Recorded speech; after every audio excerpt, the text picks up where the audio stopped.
Hello everybody. I figured it was time for an update. I hope it's not too dark in here. But some of the problems that I've run into, that's what this is going to be, a problems update. Okay, got the motor in there, no problem. But it's really too long of a reach between that seat and the handlebars, and I'm 6 foot tall. So what I've done is, or what I'm getting ready to do, is, see that big gap there? I'm going to move the gas tank back. It's about that far. And then I'm going to cut this hoop loose that holds the steering and scoot it all back. And that'll move my handlebars closer. Now to bigger problems.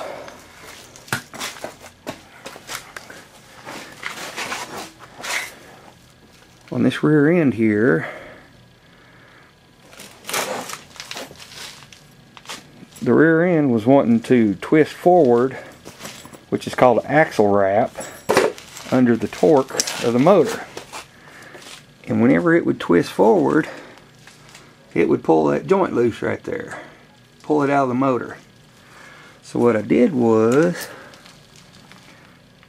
I welded this bracket on here and run a stabilizer up to the frame. And what that did was that kept the rear end from twisting back and forth, which will keep it from pulling it out, pulling the drive shaft out of the motor.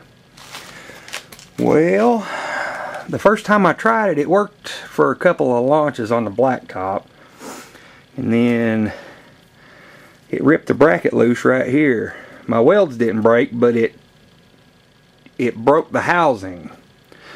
So what I did was, I don't know if you guys can see this or not, I took a piece of pipe that was 1/4 inch thick and cut it to length, and then I split it in half and welded it to the rear end housing.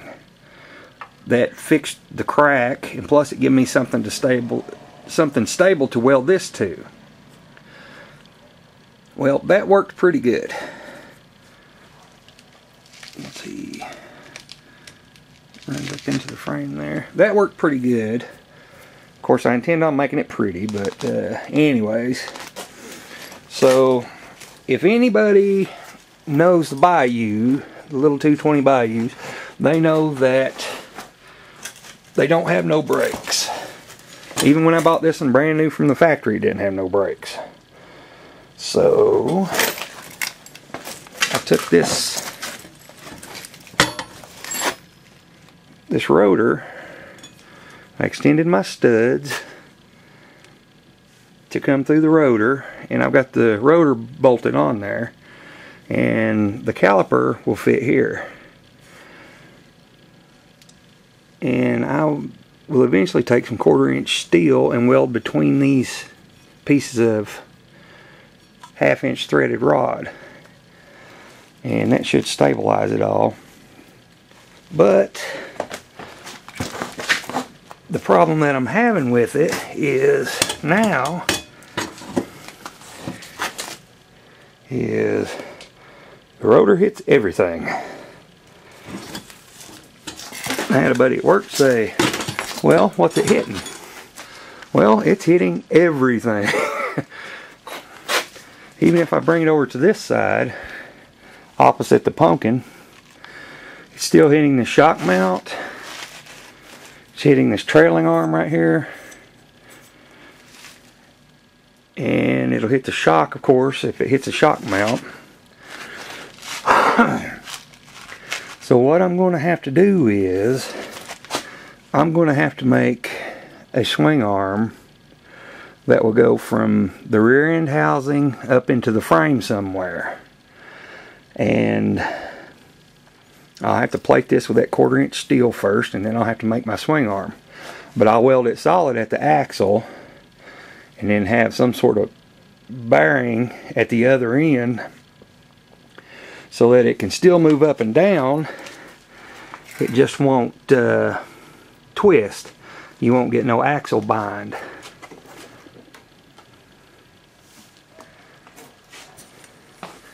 I still got to fix a dust cover for that axle. So that's where I'm at now. Other than that, it does fine. It's great for playing around the yard and stuff, but I would really like to be able to go riding on it. I intend on this being a rider, not just playing around the yard and doing burnouts in front of the house here and stuff. I actually want to take this riding. So there's a few of the problems I've got right now, and I will try to keep you updated as I go along. So I'm going to try to make a swing arm.